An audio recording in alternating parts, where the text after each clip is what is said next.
All right. So I'm going to make a start. Yeah, good afternoon, everyone. Welcome to today's Building Better virtual conference. It's great to see so many people here from across the sector. We're here for what promises to be a really focused and thought-provoking session. I'm really excited about this topic. Embodied carbon is very topical right now, as you all know, which is why you're here. I'm going to give a quick introduction. My name is Wendy Carradine. I'm the operations manager for the supply chain school in the US. I'm going to be chairing today's session. I've been involved in the supply chain school since it launched in the UK back in 2012, and I've been heavily involved in it as it's been launching in in Australia as well as Ireland and now here in America. About today's session, we're all here to discuss the issue of embodied carbon in construction specifically. And this topic couldn't be more timely as reporting requirements continue to tighten. Clients are asking for more reporting. Clients are raising the bar in terms of sustainability, both in terms of understanding and managing it. It's becoming not just a nice to have, but a real project and procurement requirement. So I'm thrilled that we're joined by such experts. We've got a great panel of people to speak to on this topic today. We're going to hear I think, some really, really great talks.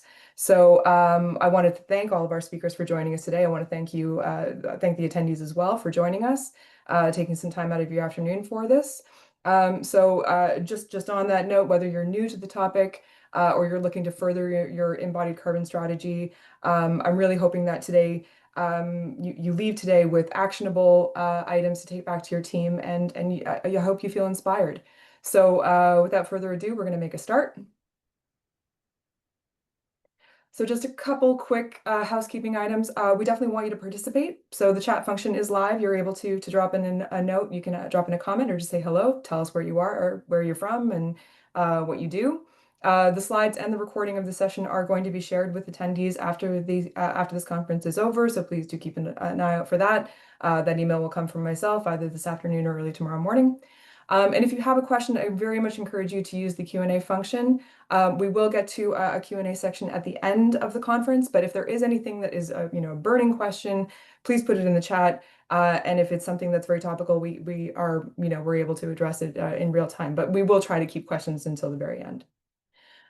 And if you do have any technical problems or have questions, again, put it into either the chat or the Q&A, and I'll be able to support you. So just a quick rundown of today's agenda. Again, I've introduced myself. My name is Wendy. We've been through the introductions and we've gotten all the housekeeping stuff out of the way. Next, we're going to hear from Josh Jacobs of WAP Sustainability. He's going to give us a breakdown of LCAs, EPDs, great tools for measuring embodied carbon, why they're relevant, and how to use them.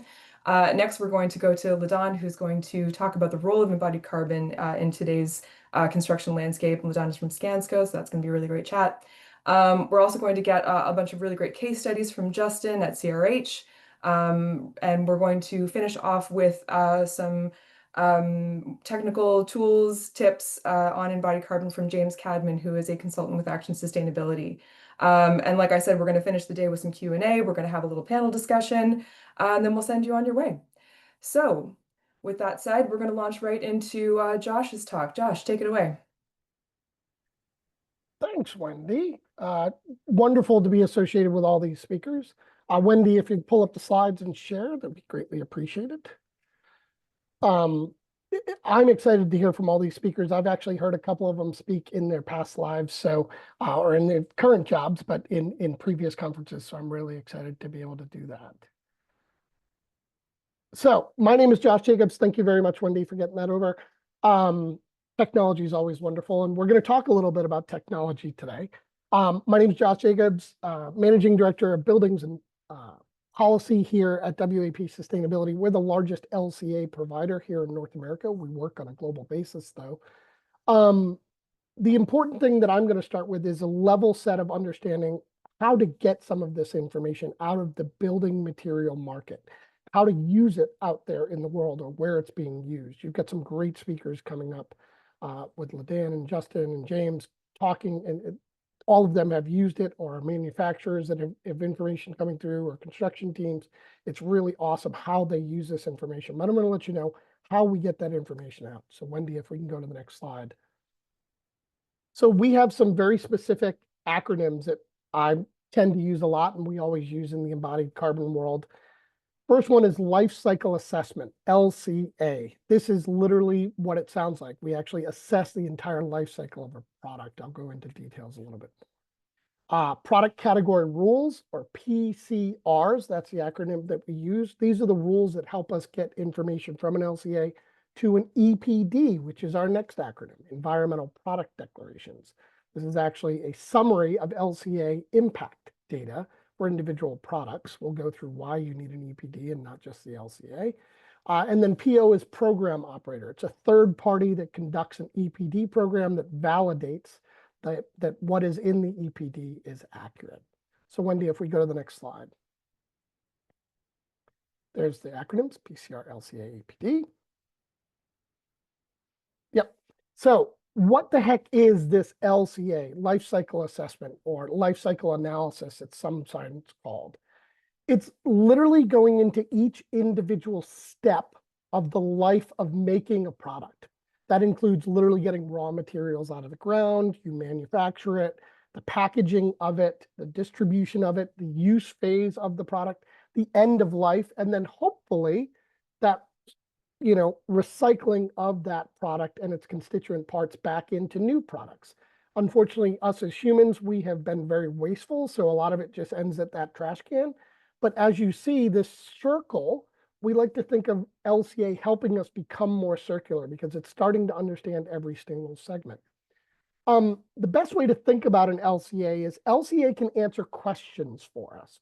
One of the more famous questions that comes up a lot when LCAs and different things are talked about is this paper bag or plastic bag? Everyone always wants me to answer it, and they want me to definitively say that paper is better and it's going to save the world. Why are we using any plastic bags? In an LCA sense, the answer is unfortunately, it depends. And it depends on the parameters that you're deciding on, right? Like they're going to ask questions of, well, what is the bag used to carry, right? Is the bag used to carry like a gallon of milk and it happens to be in a warm area, but you're walking 2 blocks home? Well, the warm milk maybe, or the cold milk, if it's in a paper bag, may have unfortunate issues, and it may like sweat so much that it degrades the paper bag. If you're going to reuse the plastic bag numerous times, 5 or 6 times around your house to use it to carry other things, the plastic bag may be better. But the thing is, life cycle assessment with the right inputs can give us answers to lots and lots and lots of questions. So Wendy, if we go to the next slide. This is what the full life cycle of, say, a building looks like. You see all the modules on it, from A1 to the D module. The A module is kind of the beginning of the life. A1 to A3 is what we call cradle to gate of the actual product. The entire thing, as Wendy just popped up, is cradle to grave. This means like literally, again, from that extraction zone to the end use of a product, hopefully not at C4, which is just disposal, but the actual reuse and recovery of material in the D module. Wendy, if you hit the next button a couple of different times here, you've got that cradle to gate, as I mentioned. This is specifically where lots and lots of life cycle assessments are done today, and talking about that embodied carbon, the embodied environmental impacts. That's because we have a lot of data. Manufacturers for years and years have utilized this data because it's just their business data, right? How are they getting raw materials in their supply chain? How are they transporting it to their facilities? How are they actually producing it, right? And you need those 2 main components, which we'll go into a little bit later, of the supply chain and the facility data to develop your life cycle assessment. But there is more beyond that that can be done. You've got things like transportation to a site and the construction of the building in A4 and A5. This is where Ledan's Skanska world comes in, right? And okay, how are they getting things to the site, and what energy, what impact are they doing just to build what they are building? You've got B1 to B7, which is actually the running of a building. Does your product, like the laptop I'm on today, that has to get plugged in. So that has to be taken into account in the life cycle of products that say get plugged in. But gypsum board, you don't necessarily need to use any energy to use that gypsum board. So that B phase is non-existent there. And then the end of life, every product can have that end of life taken into account. So Wendy, if we go to the next slide. An LCA gives us lots and lots and lots of data.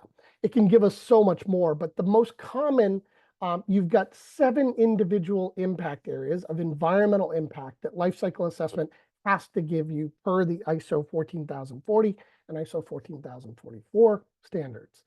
The number one that everyone asks about, though, is this very top one. It's called GWP, or global warming potential. This is essentially when someone talks about quote unquote embodied carbon, this is the number. As you can see, it's expressed in kilograms per CO2 equivalent, so carbon dioxide into the atmosphere. But just know that this number, while expressed as carbon dioxide in our atmosphere, it is actually encompassing all the potential greenhouse gases that could be going into our atmosphere. The great thing is, though, LCA has so much more within it. It's got acidification potential numbers, eutrophication, smog formation, ozone depletion, blue water consumption, fossil resource depletion. And there can be others within LCA if you want them there. So we can gather a lot of data out of this, one simple tool. Wendy, if we go to the next slide. So I say simple tool, and then I'm going to tell you about this is a really hard thing to do sometimes. So Wendy, next slide, please. LCA is a complex process. It makes sense once you get into it. As I mentioned, there are 2 main pieces of information that need to be gathered to do an LCA. The first is that supply chain data. What do you make your product out of, right? Like if you're making a product out of steel, for example, you need to understand where the steel comes from. Because say electric arc furnace steel versus blast furnace steel, those have vastly different environmental impacts. So you need to understand where they come from. Also, getting it from one area of the country versus another could have a great impact, not just on shipping that virgin or that extracted material to your location, or that supply chain material to your location. It could also matter in the energy used to actually make the product, right? In some areas, there's lots of still coal electric grids versus renewable electric grids. So that's one set of data that we need. We also need facility level data. This facility level data is like, we need to know how much electricity is used in 12 months at a facility. We need to know the waste. We need to know the water. We need to know, was there any fuel used on site, like natural gas, things of that nature. Scrap rates. We need to know how the product is shipped and things of that nature. Once all that data is collected, and collecting that data from manufacturers, I promise you, can be difficult. Because again, these manufacturers are trying to just produce their product. So gathering all this data sometimes is not the easiest thing in the world. And it's to be understood that it takes a little while. So if and when we get to the end here and you're saying, hey, I want to go out and ask for LCAs, know that if this is the first time a manufacturer is being asked, it may take a little while to get this done, because after the data is collected, you have to do LCA modeling, right? Where you do life cycle assessment modeling, where you're actually putting a model together. The LCA modelers, which WAP is one of the leaders in the world, we actually sit down with the operational team from manufacturers and understand how the product is made at their facilities. And we start to allocate these impacts, the supply chain impacts. We start to allocate how much kilowatt hours over the entire year that product went to that individual product, right? And we do that model and we go back and we say, okay, do we need to collect more data? Do we want to review it? We always are doing this reviewing. It's an iterative process, because as we get the LCA model, we're actually getting to the end and we're doing reporting. And we're starting to say, okay, wait a minute, is this report make sense? Is it so far outside the parameters that we normally see? Let's go back and check and see if something's kind of weird. Then you want to take that LCA to external review. There's a couple different ways to make sure that external review is done. If it's just in an LCA, you actually take it to a third party. That third party reviews it for you, and then you can publish it and use it in the outside world to talk about your product individually and its impacts. Most organizations, though, do not want to just simply release an LCA. My reason being is specifically that this is people's secret sauce, right? This talks about all their suppliers. This talks about all the facility information, where they're making things, where they're getting stuff from, how they make it, along with the impact data. So most people don't want to just hand out their LCAs because they don't want to give away all their secrets. So that's where we get into the EPD. So if we want to slide to the next couple slides here, Wendy, it's about the importance and use of LCA. So LCA gets used as a design tool frequently. I'll get into EPDs here in a couple of slides, but LCA specifically, we've seen LCA certainly start as adopted by the environmental community. We want to understand, the impacts and make better choices, and it's wonderful for all of that. But LCA at its heart is a design tool, right? It allows manufacturers to understand every single inch of their supply chain and understand their facility. And well, why is this facility more impactful than this facility on an environmental level? Why is this supplier different from this supplier? It allows them to start making better choices. Think of it as a simply different form of accounting, right? Accounting works with individual financial numbers. When you're doing an audit, you're in there trying to understand, okay, how did I pay this bill twice last year? Why was that paid this way? Well, LCA is doing the same thing. It's helping give you data to make better choices. Next slide, Wendy. It's also used as part of certification. So lots of different certifications for individual products, either the Living Product Challenge, Cradle to Cradle, Climate Neutral Certified, Carbon Trust, Climate Pledge Program, or meeting LEED criteria, LEED V4, LEED V4.1, and now the brand new LEED V5 certification program, along with other certification programs around the world. Green Globes, BREEAM, Green Codes even have requirements around EPDs or LCA data. Well, LCA data helps you meet some of the requirements in these individual certification programs. We go to the next slide, Wendy. It also helps in greenhouse gas carbon measurement. So a lot of people always get this confused, so I want to state it completely up front. If you're looking for greenhouse gas, it's typically at a corporate or building level, right? You're measuring an overall organization's greenhouse gas, scope 1, scope 2, and scope 3, which we'll talk about specifically here. You're looking at GWP, or kilogram per CO2 equivalent, or embodied carbon. A lot of that is done at the product level. Well, to end up with a greenhouse gas scope 3 for company-wide data, LCA on individual material that they either make or they buy is incredibly valuable, because that's giving you individualized numbers to help you calculate greenhouse gas scope 3 data. So again, that carbon footprinting, the LCA to an EPD, helps you understand your scope 3 as an organization, or what you're putting into the marketplace that helps other people calculate their scope 3. Wendy, the next slide, please. It's also used as a marketing tool. Let's be completely honest, right? It's used to help market. Sometimes it's carbon footprints and other things, but it allows you to have a ISO standard verified bit of information that says exactly what you're talking about and what your environmental impact is for your product. Wendy, if we go to the next slide. Now we get to the infamous EPD, which I've talked a lot about. Environmental Product Declaration.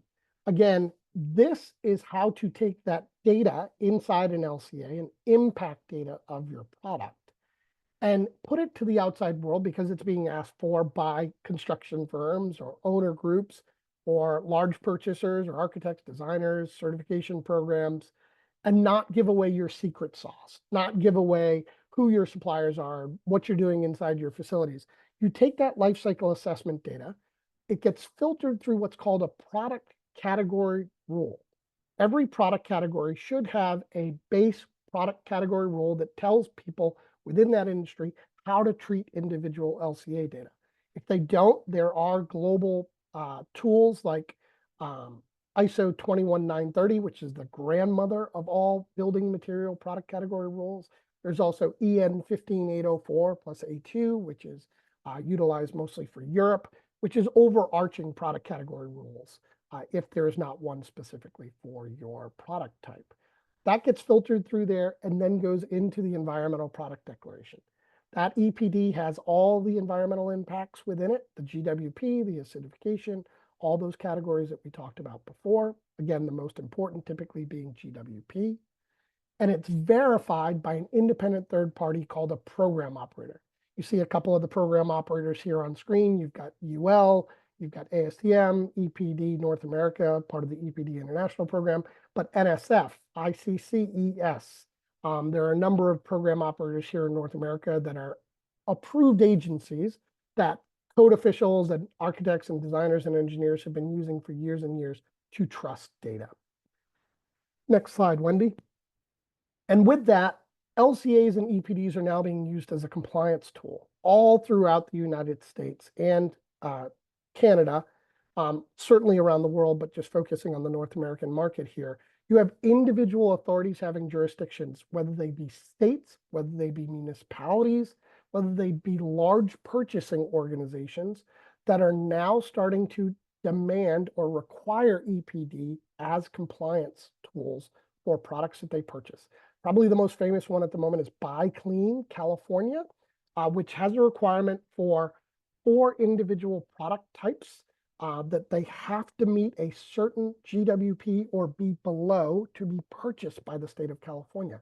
State of New York also has these sorts of things. Colorado, you've got the state of Washington, individual cities in Oregon, in the Midwest as well, that are starting to have these requirements for EPDs on certain types of products.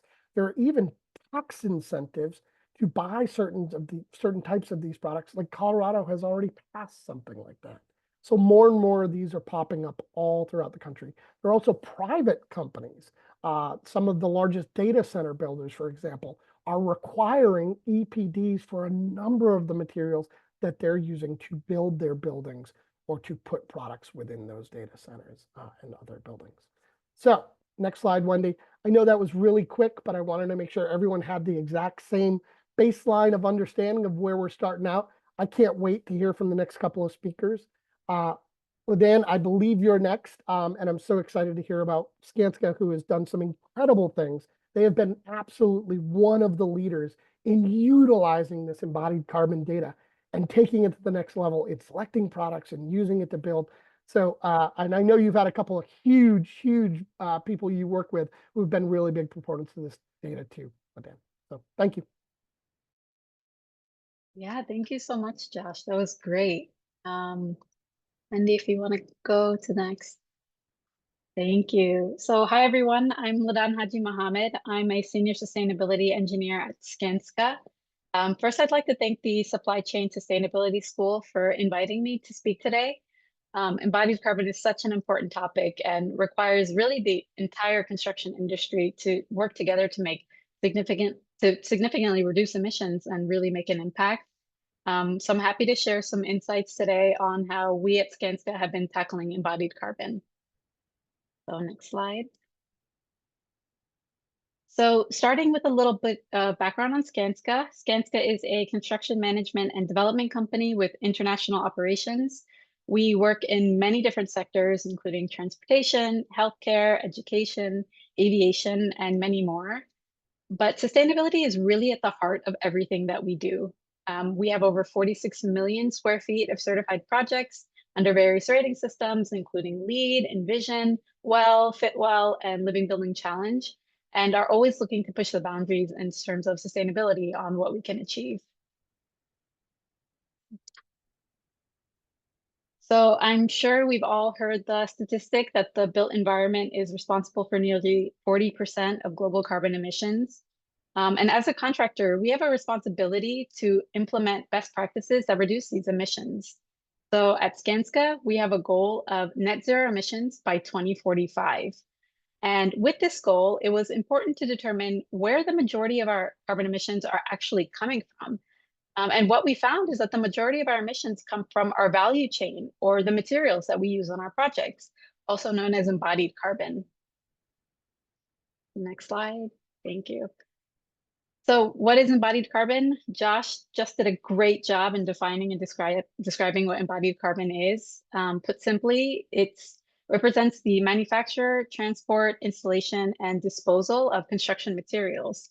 And unlike operational carbon, which can be reduced over time through energy efficiency retrofitting or renewable energy, embodied carbon is released into the atmosphere as soon as a project is completed. And based on current projections, it's expected that embodied carbon will represent almost half of new construction-related emissions globally. But as we continue to invest in operational energy efficiencies, like electrifying our buildings and cleaning our grids, the percentage of embodied carbon will increase. So tackling embodied carbon is really the next big hurdle for the construction industry.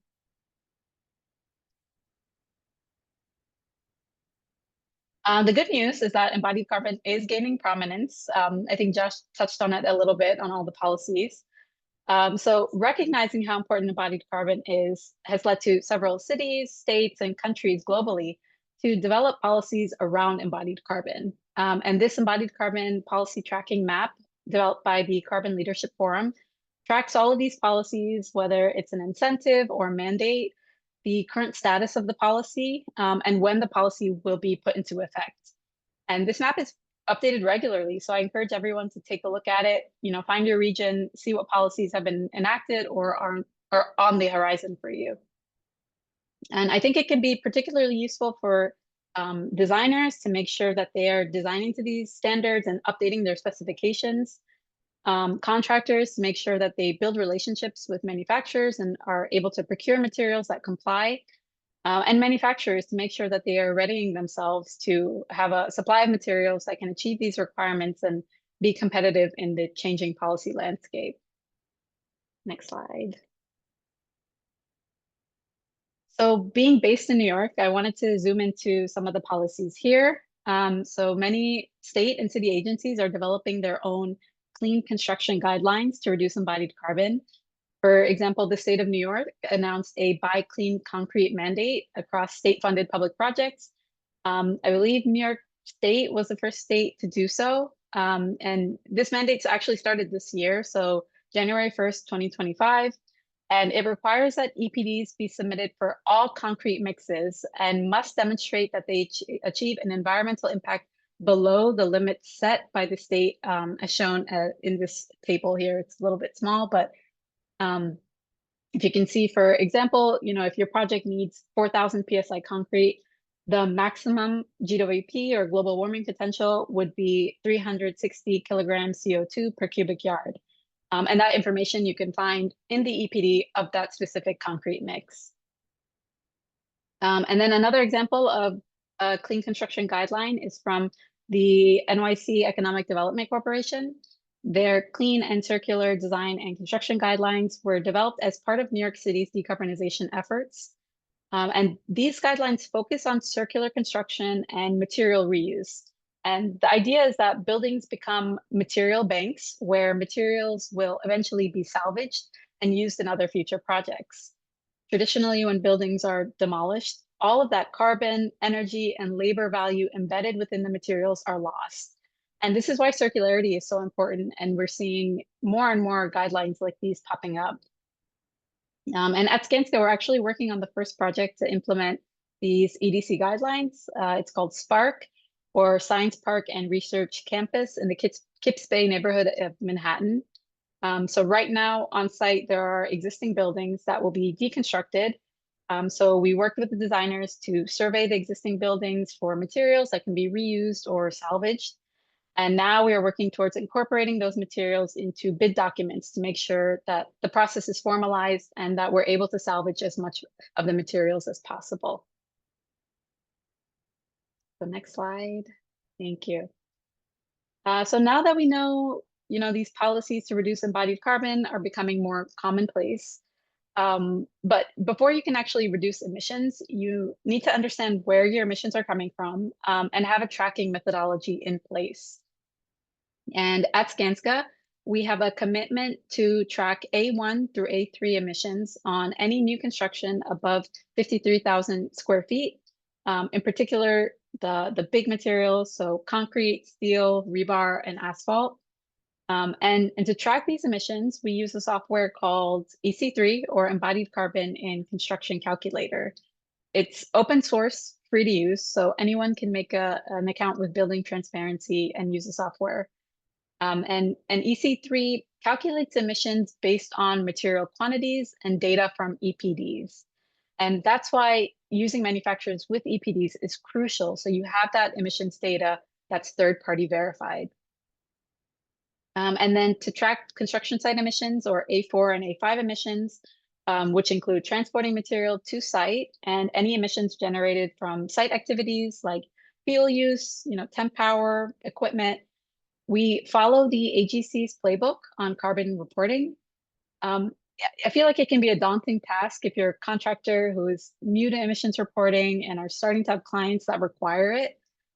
So last year, Skanska co-developed the AGC decarbonization and carbon reporting playbook. It was designed by contractors for contractors to help standardize carbon reporting. And it includes spreadsheets to help track A4 and A5 emissions. So a lot of that background research is already done for you. And for any contractor who maybe doesn't know where to begin with tracking emissions or looking for resources, I encourage you to download the playbook and use the resources that are there and available for you.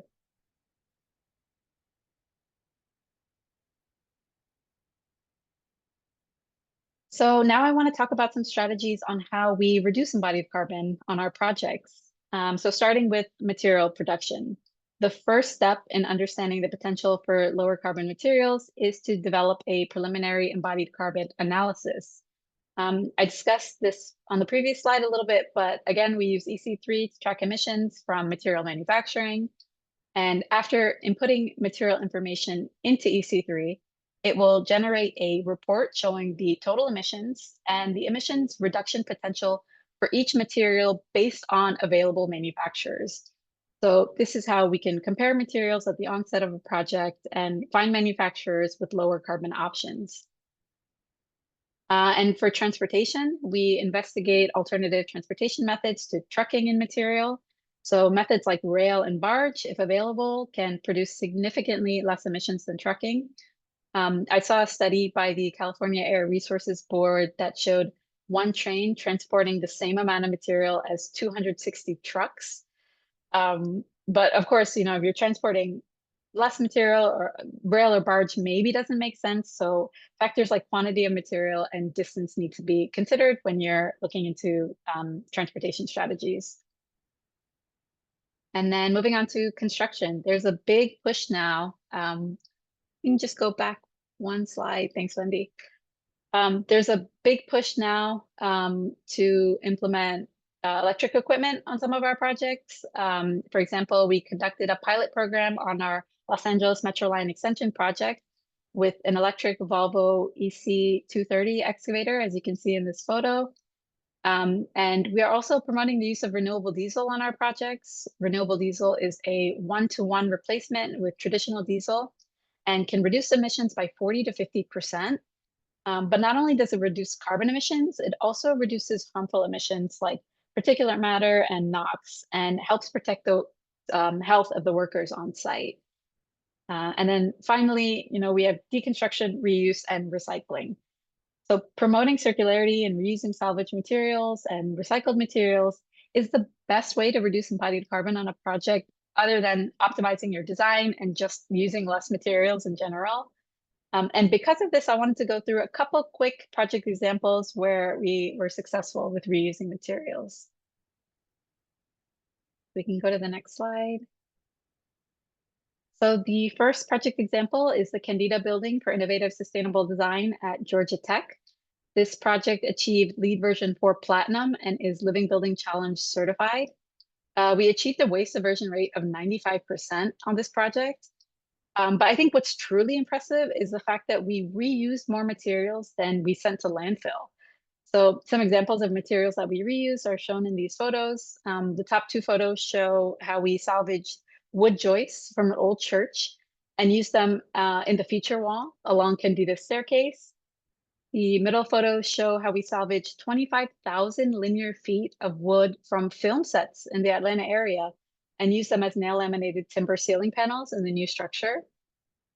And then finally, the bottom two photos show how we reused slate tile from the old roof of the Alumni Association building on campus to tile the walls in the bathrooms and shower rooms at Candida. So overall, we reused a little over 57,000 pounds of materials and only sent about 48,500 pounds of materials to landfill. Then I have one more example. Yeah, so this is the last project example. It's at LaGuardia Airport Terminal B. The project is the first airport terminal in the world to achieve LEED version 4 gold and Envision version 3 platinum. And on this project, we reused around 2,500 tons of demoed concrete from the old parking garage, which was located where the head house or main departures and arrivals hall is located today. And this crushed concrete was used as backfill in the new roadways all along the front and leading into LaGuardia. And not only does it save on embodied carbon for material, it also reduced the number of truck trips needed by 250,000 miles, which is equivalent to going around the world 10 times. So there was a huge transportation impact as well. And then the project also reused groundwater from excavations for different applications, including dust control and making lightweight concrete through an on-site concrete batch plant. But I think that's all I have for today. But again, embodied carbon is gaining prominence. We're seeing more and more policies regulating emissions. So I hope I could give some good insights on how we're tracking these emissions, some strategies on how to reduce them, and resources available to you to help you on your carbon journey. Thank you. Great, thanks, Lenan. That was really, really inspiring. I mean, I know waste to resources is not a new concept, but hearing all these great projects where you're, instead of throwing something away, putting it back into it. The film industry, I didn't even think about that, but of course that's huge in Atlanta. Very, very cool. Great. So we're going to pass it over to Justin Hardy now, who's going to take us through a couple of case studies from CRH. So Justin, I'll hand it over to you. Thanks, Wendy, and thanks, Ladon. Those are some really cool projects. Hi, everyone. I'm Justin Hardy, part of the Sustainable Solutions team here at CRH in North America. It's great to be here with you all and with the Supply Chain Sustainability School to talk about something that really matters to us, and that's reducing embodied carbon in construction. I'll share a few examples of how we're tackling it across CRH and some of the real progress we're seeing on the ground. But first, I'd like to show a quick video that gives a great intro to who we are and how we're approaching sustainability. And honestly, I think it probably tells the story way better than I can. So, at CRH, we make what's essential to life and living. Turning rock into road, materials into what matters. But now the one rock we all call home is calling us to stand for more. To stand for a way forward that improves the lives of our communities, our customers, and our teams. That helps our business, our people, and our planet withstand the tests of time. To stand up as a leader and stand together to find the solutions our grandchildren will need. Yes, there will be challenges, but we will not stand by, because we know the bigger the problem, the greater the opportunity. Today, we see building materials and products. Tomorrow, we see safer roads, more livable cities, greener energy, cleaner water, and we see the urgency. If not now, when? If not us, who? We will rise to the greatest challenges of our time, seizing the opportunity to innovate solutions to the world's most complex problems. To get there, we will rethink how we operate, accelerating innovation, empowering more people. We will rely on our strengths and relationships. We will reimagine and rebuild, and in doing so, we will help protect our most important asset, our world. What we make now lasts a lifetime. What we will create in the future will endure for generations. And when we stand together, nothing can stand in our way. As the leading supplier of building materials, we are ready for this moment. This very moment, when we stand together to reinvent the way our world is built.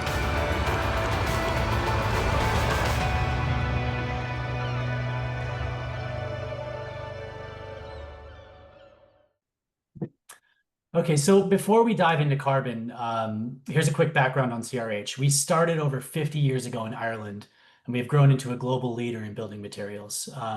We're now in 28 countries with over 190 local businesses. And what's fueled our growth over the years is a consistent focus on performance across operations, finance, and sustainability. Decarbonization and circularity have always been a big part of how we create long-term value for our customers. Next slide, please.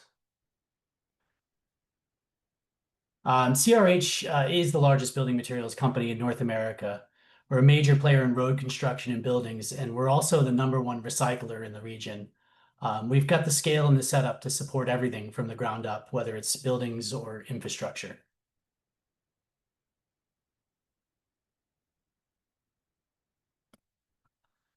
With a company our size, we have a real responsibility to lead, and we take that quite seriously. Sustainability has always been a priority, and that's reflected in the top ESG ratings we've earned and maintained over the years. It's not an add-on, it's built into how we operate and how we make decisions and how we help move the construction industry forward. Our framework for a sustainable future helps us guide how we tackle big challenges across society and the built environment. It keeps us focused on key priorities and gives us a clear path to make meaningful long-term impact. I wanted to share a few quick case studies from across our North American businesses, just to show how we're putting low carbon goals into action in real measurable ways. As you know, CRH covers a lot of ground, so I've pulled in examples from our cement, ready mix, and asphalt operations, plus a few broader initiatives that show how we're reducing embodied carbon across the board. You can stay on this slide here. Let's start with this example here from our cement business, Ash Grove, working with the Minnesota Department of Transportation.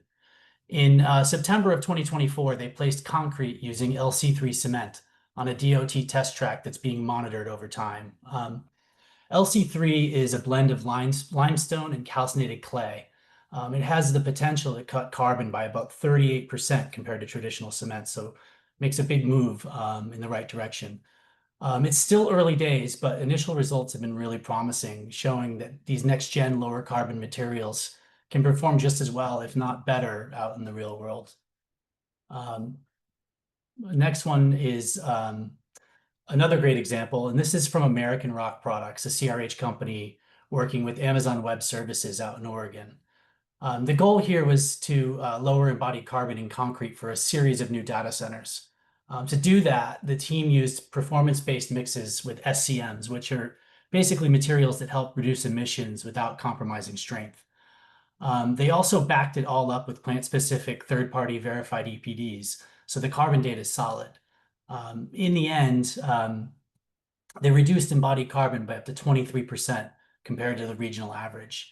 So this is really a great example of helping major customers like Amazon meet their sustainability goals in a practical and reliable way. This next example takes us up to Route 53 in upstate New York, where our teams at Callanan Industries and Dufford Construction partnered on a really innovative project. They used an economic bio-based asphalt, which combines two key strategies. One, a high recycled content, and two, a lower production temperature. So the mix had a 40% wrap, and wrap is recycled asphalt pavement that's milled from nearby roads. And it helps significantly reduce the need for virgin materials like aggregate and liquid asphalt. And on top of that, by lowering the production temperature, we also cut fuel-related emissions during that manufacturing. And I will say a big credit is due for our tech partner, BDT, for helping make that possible. Again, the result is, a 40% recycled mix with a 32% reduction in embodied carbon compared to a typical virgin material mix. So it's really a great example of how circularity and carbon reduction can work hand in hand, even in something as widely used as asphalt. EPDs. So Josh just covered what EPDs are, so I'll try to keep this quick. But if we want to reduce embodied carbon, we need clear product level data. And EPDs give us just that. This one's from our Texas material team. It's third-party verified, and it reads a lot like a nutrition label. It's simple, it's clear, and focused on key impacts. You'll see energy, emissions, and embodied carbon, of course, or GWP. So the point is EPDs help customers make better, lower carbon decisions based on real, true data.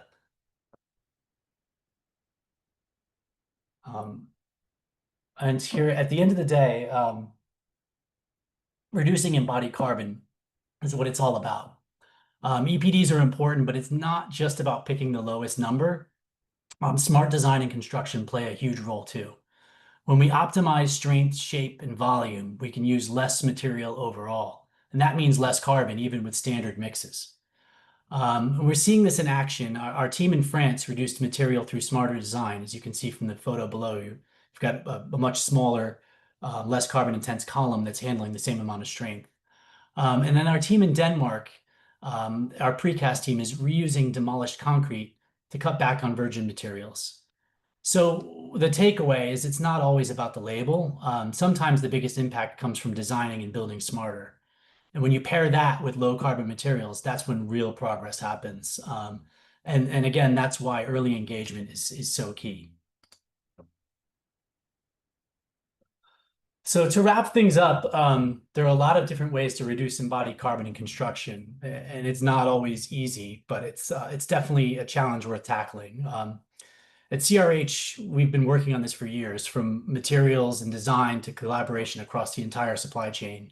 One thing we've learned is that early engagement makes all the difference, and the sooner we're involved, the better we can help shape practical low-carbon solutions.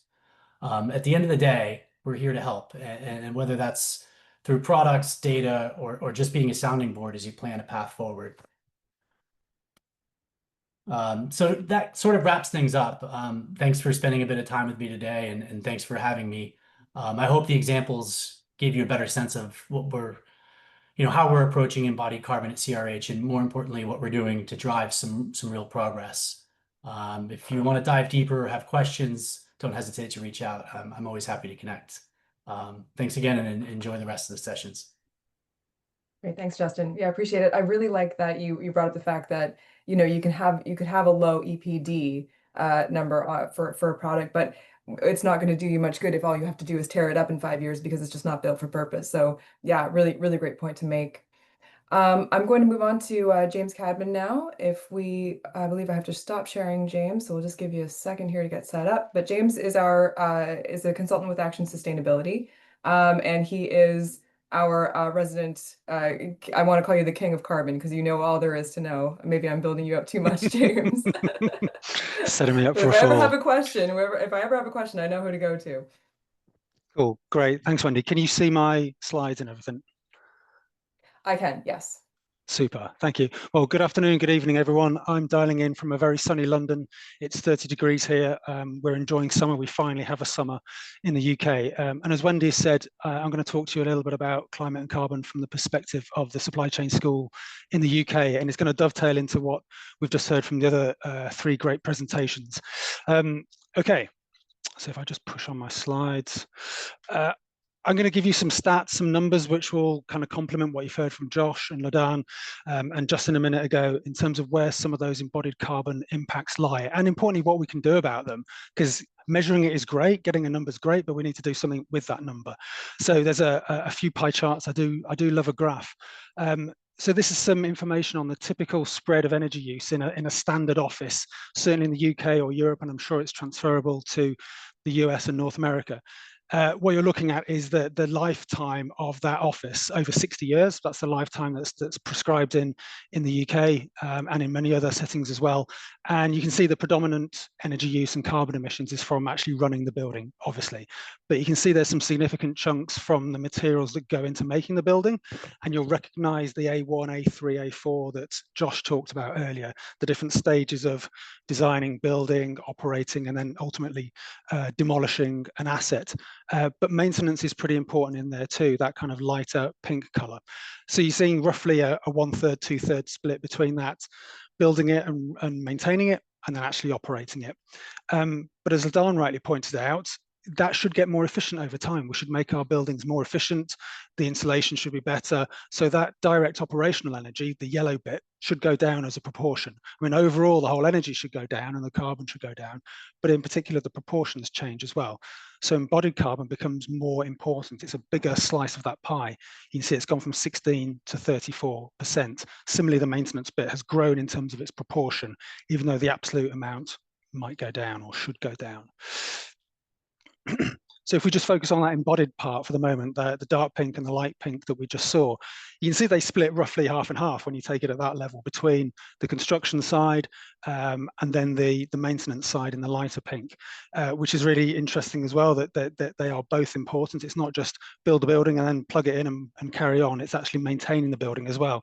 So you want to have a super efficient building that requires minimal maintenance. So it's all in the right back in the design of the building, that it's designed to be operated for 60 years or more to be efficient in use as well as actually in the build. And if we just zoom in on the embodied carbon bit, you'll see where the key aspects are. Again, this is a typical office, a commercial building you'd find in many cities. You can see that percentage split. So confusingly, there's two 48%. They're not the same number. It's 48% of 48%, confusingly. But you can see where the big numbers come from in terms of the embodied carbon. The substructure, the foundations that go in, all the concrete that's poured in right at the beginning, and the steels that go in. The superstructure, again, more steel, maybe timber, other products as well to give the frame of the building. And then obviously the facade, the mechanical and electrical, and the internal finishes as well. So they each have a part to play. And if you're in the retrofit world where you're coming into an existing building, you can see where your targets are. Facade, potentially, certainly the MEP and the internal finishes, they have a role to play in giving you those carbon wins and doing it efficiently. That will then have a knock on to the maintenance side of things as well. If you've got efficient equipment and materials, your mechanical and electrical, you can have lower maintenance as well. So they all link together. It's joining those dots. You'll notice I've put in the URL web links as well. So when you get a copy of the slides, you can go off and look at this in more detail if you're interested. So that's kind of a building level. I want to take you out a bit now to kind of the level of an organization that runs an estate of buildings. And it could be a suite of offices, it could be some accommodation, kind of doesn't matter. The example I'm showing you is a university with a campus feel to it, you know, one big area with lots of teaching buildings, accommodation buildings, laboratories, canteens, that kind of stuff. This is a piece of work that we did as Action Sustainability for this university, and we helped them with their Scope 3. So Josh has already explained where Scope 3 comes from. It's that supply chain, value chain piece. They already knew their direct emissions, their Scope 1 and their electricity Scope 2. Transpires that 3/4 of their whole emissions as an organization every year come from their supply chain. So if you're going to hit low carbon, net zero carbon, you're going to have to look at your supply chain. And when you break that grey 3/4 wedge down, you get the pie chart on the right-hand side, and you'll see that the majority of that is procurement. It's the stuff they buy. And in their case, they were procuring a lot of construction activity. They were building new accommodation blocks for the students, new laboratory equipment and buildings and so on. You can see some of the other stuff in there as well, commuting, business travel. But what it says is you really need to get your supply chain involved. You need to understand what they do and what they can do for you in terms of reducing your carbon. So I'm going to take you through some slides briefly in terms of how we support organizations in the supply chain school in charting that course to reducing carbon. And there's like most things in life, there's a nice circular process. You start at the beginning, you go around, you measure something, you see how well you're doing, you come back and you review, and then you kind of improve the process. So you can see as you follow that wheel from 12 o'clock round, you need to set your baseline. You need to know where you're starting from right now, because if you don't know your baseline, you don't know how well you're doing. Identify your key hotspots. What are your big wins? Where do you need to focus on? You know, it's going to be your concrete, your steel, some of the materials we've heard about already, asphalt if you're laying blacktop on roads, that kind of stuff. And then when you know what that is and the scale of it and where those priorities are, develop a carbon reduction plan. Engage with your suppliers. What can they do for you? What are the products they have already or they're developing that can support you with that? Measure it, see how much of a difference you've made, what the saving is, and go back around the loop. Fairly standard kind of plan, do, check, act cycle. But around that, you need some support. You need the right skills and competence of the people you're working with directly in your organization, but also in your supply chain. They might want to help, but if they don't know where to go or how to do it, you're not going to get there as quick. So you need that support. And that's what the supply chain school is all about. It's giving people that competence and, importantly, the confidence as well in how to put this in place. And then wrap around that, you need all those good business attributes such as governance, leadership, policy. There's a smattering of standards from ISO and other places there that you can use. So making sure you've got that wraparound as well is really important to set that in place. So setting your greenhouse gas baseline, I'm just going to bring up these bullet points. Josh has already showed you this diagram. I just want to emphasize that there's lots of different things there in the supply chain. There's 15 different categories in scope 3, upstream suppliers and downstream customers. Not all of them will be relevant to your suppliers or even to you. So don't worry that you've got to do all 15. You can do a process of screening and saying that's relevant, that's not relevant, or it's less material, is the language that's often used. And you can focus in on the things that really are key and the main issues for you and your organization. When you're engaging with your suppliers, understand that they might be small, they might not have the bandwidth, they might not have the competence at a corporate level to understand how to deal with this. So we have to be supportive of them. And again, the supply chain school is there as a free resource for people to come and understand, well, what does this whole supply chain carbon thing mean? And they can get that that knowledge as soon as they can. So my key messages here is engage with suppliers, but don't overburden them too much with lots of data requests. Importantly, and from that previous image, but also this image, understand that you need understand what your upstream impacts are. So upstream is your supply chain, what they do as well, and trying to understand what that carbon impact is. The Greenhouse Gas Protocol provides several different methods to understand and measure what that carbon impact is. And Josh explained very well what EPDs are and the various different methods around gathering that data. And that's basically what this top row is here, if I let my cursor go red, supplier specific data. That's getting some information from your supplier that says, for this product, this is the global warming potential. It's the EPDs that we saw from Justin as well. It measures it and you can say for that product, we know what the number is and we know how much we're getting as well. You might not get that though, because some suppliers won't have those EPDs yet. It's a growing, evolving market as more come into it. So you might have to drop down and get something that's maybe not quite as accurate, but it's still good for, it's better than nothing. It's still good for doing something and getting some supplier specific data. What are they doing? How much energy are they using? What are their greenhouse gas emissions? And then you can do some kind of attribution process. And as you work your way down the list, you get less and less detailed methods. And if finally you can do it basically on the spend that you donate, you give to your supply chain. There are different methods of getting at this. So there's always some way of understanding how important your supply chain is and where those hotspots are. And that's the key point here. Where are the hotspots? What are we focusing our effort on? So there's that identification of hotspots. Where do we get our biggest bang for our buck?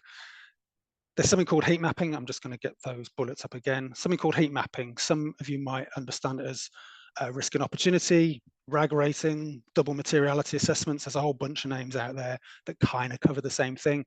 Understanding where our big risks are, likewise where our big opportunities are. And we can do that across what we purchase from our suppliers. Is it the materials? Is it the services? Is it other products? And you can see an example that we developed here for one of the local authorities in London at the stuff that they buy. They procure materials for roads, they procure IT, they procure catering services, a whole bunch of different things in their local authority. And clearly, you guys all understand RAG rating. Where are they going to focus their efforts on for carbon? And that gives them that focus for those supplier interactions, those tender questions, and all the other things that go through that whole contracts process. But it gives you that focus because you can't do everything in one go. From all of this, you then need to think about, well, what target are we going to go for? How much do we want to reduce it by, and by when? What's our target setting process? There's various different systems out there. The image I've got here is from the Science Based Targets Initiative. There are others out there, of course. I'll just get these up again. The idea being you can set your targets and where you're starting from. You've got your baseline, you've measured that. You've got a reasonable target that you know you can achieve. And you can build what the actions are, the steps that are going to take you down to that. How are you going to engage with your suppliers through the procurement process? what data you expect from them. Ideally, life cycle data, EPDs, is the kind of the gold standard where you can get that where possible and really drive that change. But bring your suppliers along with you, make them partners in the process, not just a a commercial transaction. And then there's more kind of qualitative ways of engaging with your suppliers through supply chain charters, building up codes of conduct, that kind of communication process to get them to understand what you're trying to achieve and by when and what their part in it is, because then they can see that there's a long-term relationship potential here, and it's worth them investing in measuring, paying for EPDs, recruiting people in-house who can do this kind of sustainability work. They can see that trajectory going forward. They'll make the investment as well, which will only pay dividends back to you. But communicating that is super important through something like a supply chain charter. And then lastly, if you measure it, you can improve it. It's the kind of the final bit of that circle I showed you at the beginning. If you can measure and then demonstrate what you've improved, that's really beneficial for your work winning, your reputation in the sector. If you have investors and shareholders, it's clearly going to pay dividends on that as well. And it's all part of that growing business sustainability, not just environmental sustainability. I'm going to finish with a quick example of something that we did for a major rail infrastructure project in the UK, something called HS2. You might have heard of it. It's been in the news lately again. High Speed 2, it's a new rail line going to go between London and Birmingham. And part of their tendering process is they wanted to know what the carbon impact was of various different sections of the rail line. Various sections have got tunnels that have to be built in hillsides, and the designers were tasked with coming up with different options for how you might build the tunnel. And those two major designs. There's lots of variations, but two major designs. Option one on the left was, let's dig a big trench, stick in some concrete boxes and cover it back. Option two was, let's make a tunnel and then stick in some prefab concrete in that tunnel that's made off site as well. So you've got two options. And what we did for them is to measure what the carbon difference is of those two options. And this was the output. I'll take you through it because I'm sure some of that text is too hard to read on the screen. But essentially option one is that kind of claret reddish color on the left. And option two is the one next to it in the blue color. Option one came out with 125,000 ton of CO2 equivalent. Option two was 92,000. It's a good quarter lower than option one. And the main reason for that is the concrete and steel. All those different options, all those different segments of the life cycle are down the right-hand side. The digging, the backfilling of soil, taking away excess soil, dewatering when you have to pump away groundwater, so on and so on. But the two biggest impacts are concrete and steel, the reinforcement, the rebar. Those are what drive the carbon output. Okay, so what can we do about it? Option two is better. It's better for carbon, but is it better for other reasons as well? 33,000 ton of carbon saving, that's great, that's a big number.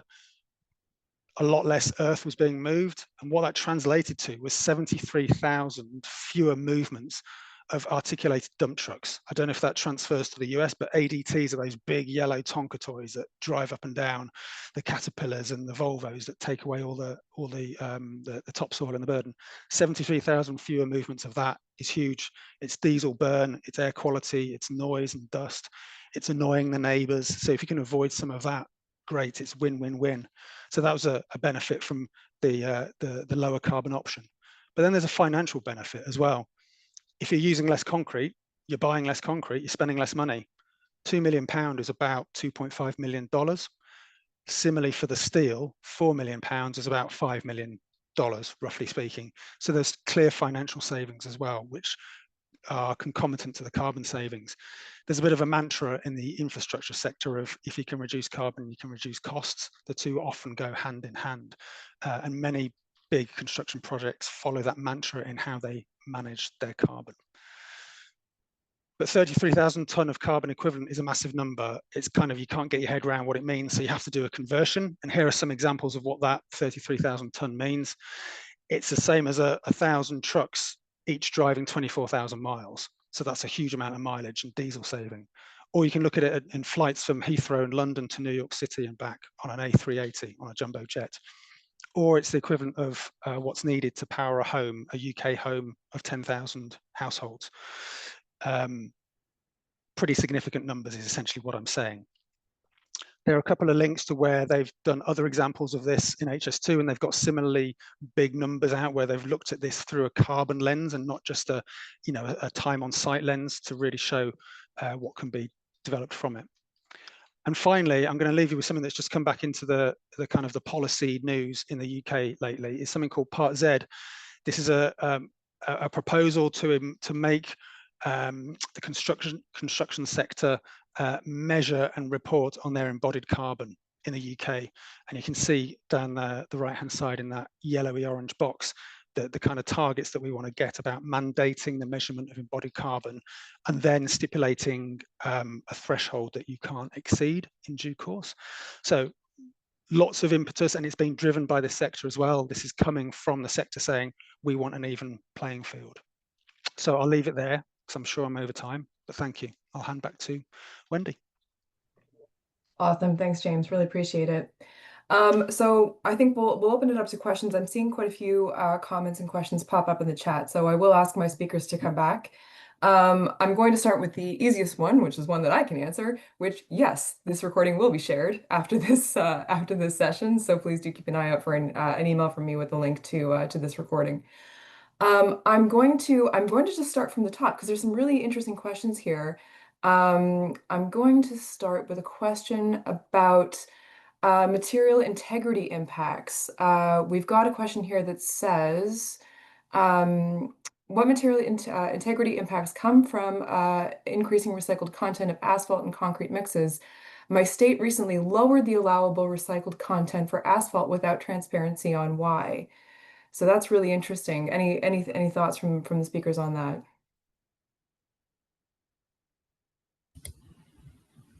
I think Wendy, maybe I can try that one. Hi everyone, Richard Bradley, a colleague of Justin's from CRH. I don't know the specifics of the example, but I just make a couple of comments, broad comments. Okay, so like all technologies, there are different stages of in different places. The industry is at different stages on the journey, different levels of maturity. So that's why one of the reasons why we see different levels of embodied carbon in materials, in different parts of the world. When it comes to concrete and asphalt, a very important point to remember is that we're dealing with Mother Earth. So we're dealing with geology, we're dealing with aggregates that come from the ground, and the aggregates differ in different geographies. So they are two significant inputs to consider in a broad sense. Two specific points, I suppose, or one specific point on each material. When it comes to recycled content in asphalt, and particularly the recycled asphalt pavement, the wrap that Justin mentioned, what's really cool about that is that you're not only replacing some of the aggregate in the mix, but you're also replacing some of the liquid asphalt. So there's a dual saving, really significant impact both in terms of circularity and embodied carbon.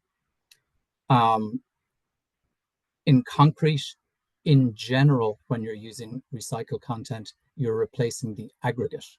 So there are new technologies evolving where it's replacing the binder, but in a lot of cases you're replacing the aggregate. And one of the challenges technically that the industry has had to deal with down the years in terms of the introduction of recycled concrete or recycled aggregate into concrete is sometimes it tends to have a higher water demand, which can lead to quality challenges. But these are all sort of technology issues that are all being addressed, and we're seeing huge improvements over time. So I don't know if that answers it specifically, but try to answer it in a general sense. Richard, if I can, I'm going to be even more direct. I loved everything you said because it's all absolutely true, and The great thing is some of the tools we talked about today can understand that, right? Like the trade-offs. Okay, you're needing more water. What's the environmental impact of needing more water in that mix and things of that nature? I know we're all sustainability people here, and we're literally giving a presentation at the U.S. Supply Chain Sustainability School. I think every single one of us, I don't want to talk for all of you, but I'm going to talk for myself and guess their answer. All of everything we've just talked about is incredibly important. The number one thing you can do for sustainability, bar none, is make sure the stuff you buy works for the reason you purchased it. Because if you have to replace it, it's the least sustainable thing you can do, right? So again, 1,000% that, recycled content this and okay, mixed design that and all that. You need the product to work. So you need to work with your CRHs of the world to say, okay, here's what I'm using the product for, and let them help educate on what's happening. LaDan's team in designing buildings and constructing buildings, they have a massive amount of background knowledge of, okay, here's how long it takes to cure. Here's how we work with this. Let them work together to help you. And then say, hey, by the way, I also have this other requirement that's about GWP, right? Whether it's in a locale or your specification, and let them work with you. There are online tools right now. I know WAP has a tool, data online system that allows people, it allows the concrete manufacturers at a site-specific level, at a batch level, to say, okay, I want to make sure that I'm meeting the actual performance requirements. Now let's work on the GWP. So again, it's the product has to work first, and then let's worry about these sustainability concepts. Okay, great. Thanks, Josh. Any of the other presenters want to touch on this before we move on? Okay, we have another question here on renovation, or I believe retrofit might be the better word for it, but we've got a question here. How do you calculate embodied carbon savings from a renovation or retrofit project, and where would you start? Any thoughts on that? Yeah, I can start. So for a renovation or I guess existing building project, I would start by creating a baseline of that existing building. So do a material inventory of the building, determine quantities and types of materials that are used. So you can create that baseline embodied carbon emissions report. And then you can compare the total embodied carbon of that existing building to the proposed renovation and all of those materials, and determine the carbon saved by reusing the existing structure and enclosure. So yeah, start with the baseline, and then you can compare the two. Hopefully that answered the question. Great. Okay.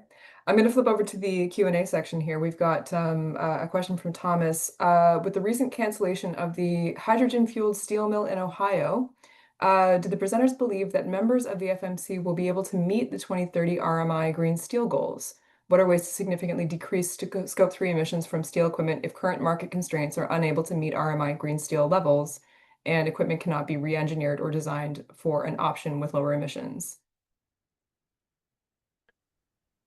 So I can jump in, having worked with a lot of the steel industry. I will tell you that U.S. Steel has done a massive job in reductions of impacts. A lot of that is due to the U.S. Steel manufacturers moving from what is called blast furnaces, right? Which is, to put a really high level, is shoveling coal to make steel products, right? And again, think about it. You're literally burning coal directly. You're burning fuel directly into a furnace. They've moved to electric arc furnacing. And obviously, if anyone has ever been to a steel mill, if you're an engineering nerd or just love those shows like How Are Things Made, it is an unreal situation to go into. These massive vats, these massive furnaces, just melting things at massive temperatures. So even though you're using massive temperatures, the electric arc furnaces are using the electric grid locally, right? They have done massive jobs of 30, 40, 50% reductions in time. Most people around the world can't move that quickly as the US market, simply because replacing these furnaces is significant funds, right? Obviously redoing significant funds. I will tell you that the US, in my opinion, is doing best at the moment. I certainly don't want to sound like a protectionist in any way, shape, or form, but the US steel market has done an incredible job. Now, will they continue to go lower? Yes. You've already seen certain steel makers start to talk about net zero carbon steel, where they're, reducing all that they can and then potentially buying offsets for their product. Yes, are there other technologies like, hydrogen and the potential fuel systems that go into steel and stuff like that? Could they be helpful? Yes. But I know we have a further question about carbon policies and US government and tax and different things that have come up that are impacting some of that. I personally believe that with these folks like this, owners and operators, construction teams, architects, designers like we have on our call today, asking for lower carbon policies like the state of California, New York, and others, setting GWP limits, steel manufacturers are still competing to go as low as they can. So while I can't tell you, is the US marketplace going to directly meet RMI's green steel goals? If I knew that, you would go play the lottery numbers.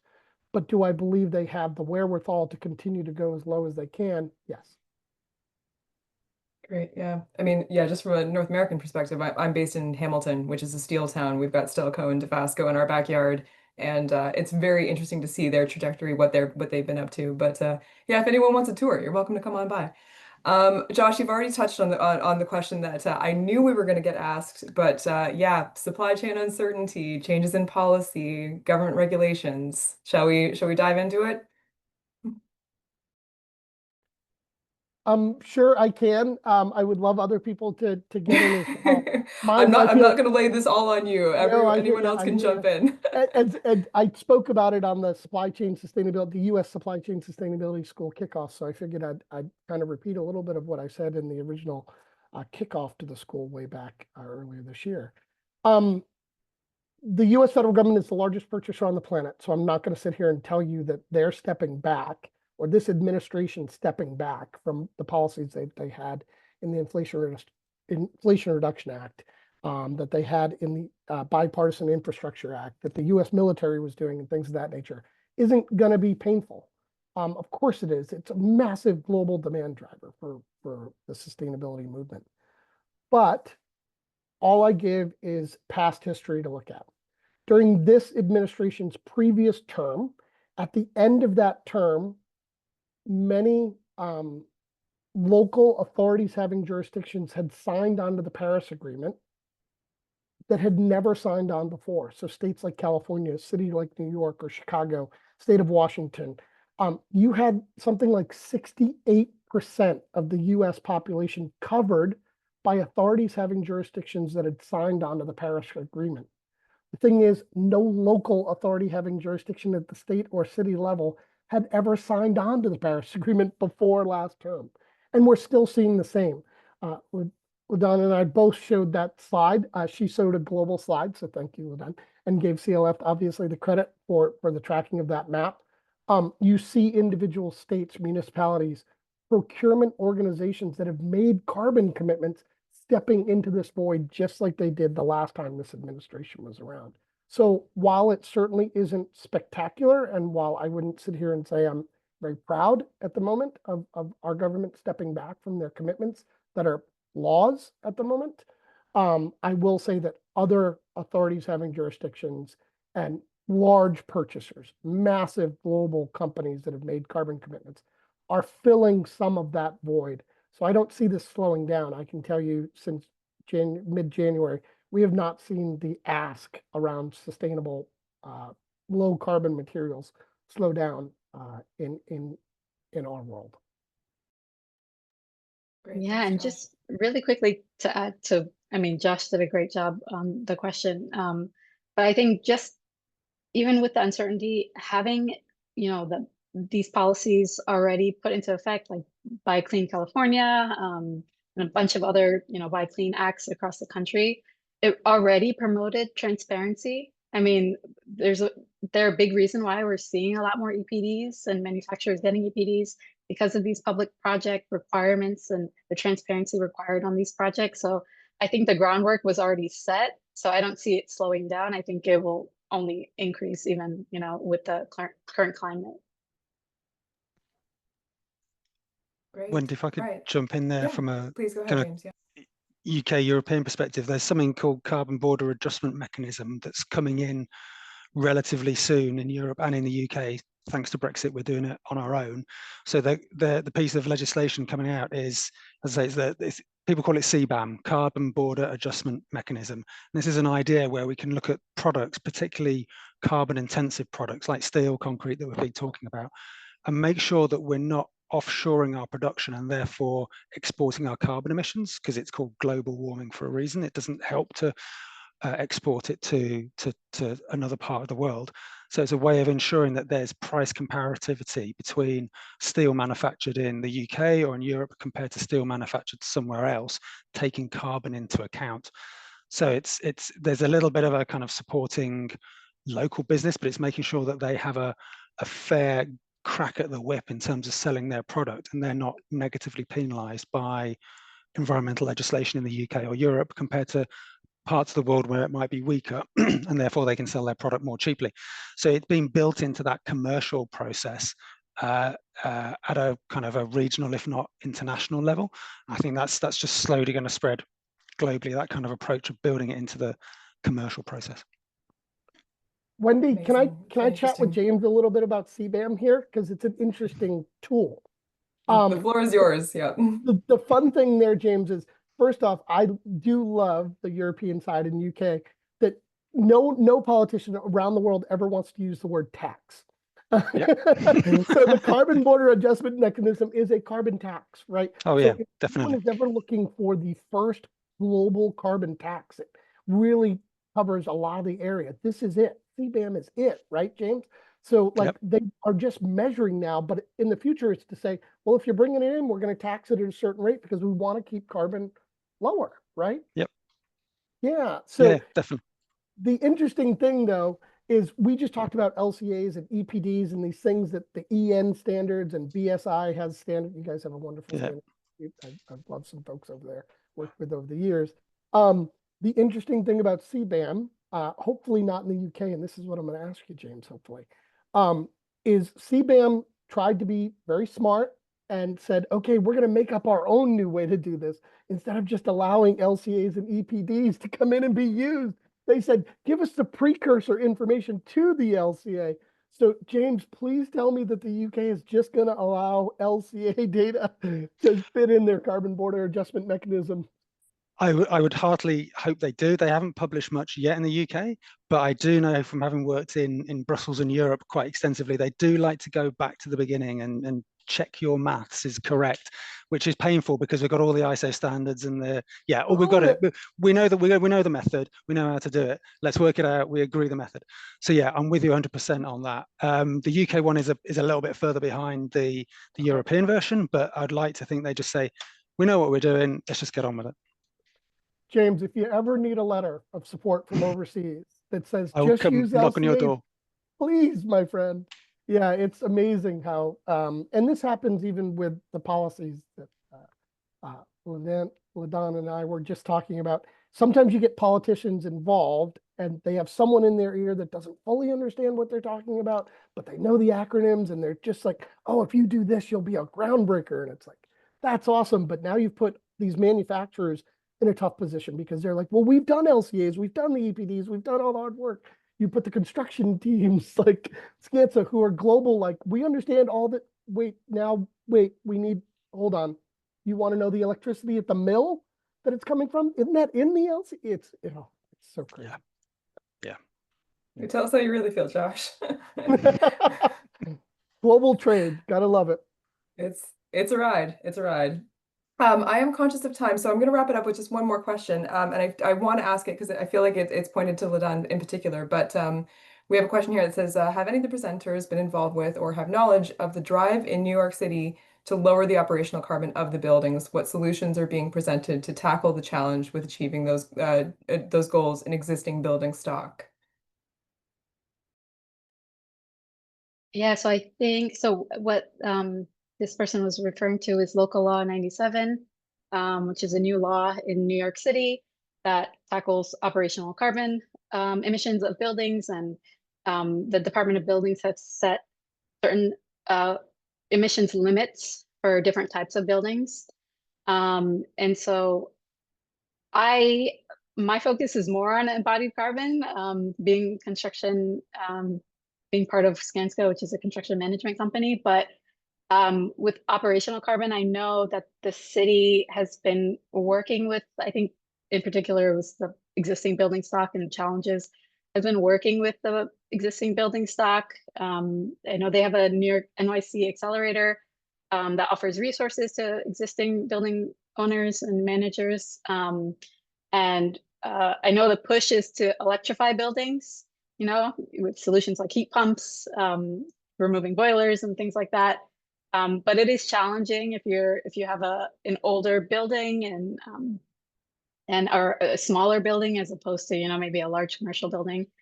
So I know that the city is working with these different buildings and is also helping with timelines of first having a plan to show your decarbonization strategy, and then they'll work with you on how to implement that plan in a timely way. So it's not like all happening all at once.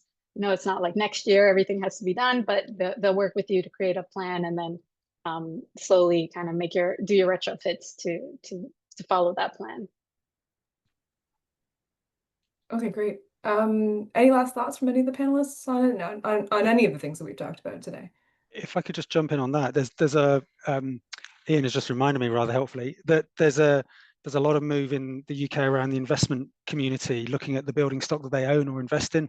They don't want to be left with stranded assets. They don't want buildings that they can't rent out, they can't sell if they don't meet certain energy efficiency carbon standards. So there's a primary commercial incentive for them to upgrade that existing building stock through the retrofits that Ladan just talked about. There's no legislation around it as such, but it's really pushing that forward. And eventually they will get caught by building standards if they don't meet a certain threshold of efficiency. So yeah, there's that commercial imperative. Okay, great. Thanks, James. All right, well, I think we'll wrap it up. If we didn't get to your question, I will make sure that it does get answered. Like I said, these slides in this presentation is going to be distributed to everyone who is on the call today.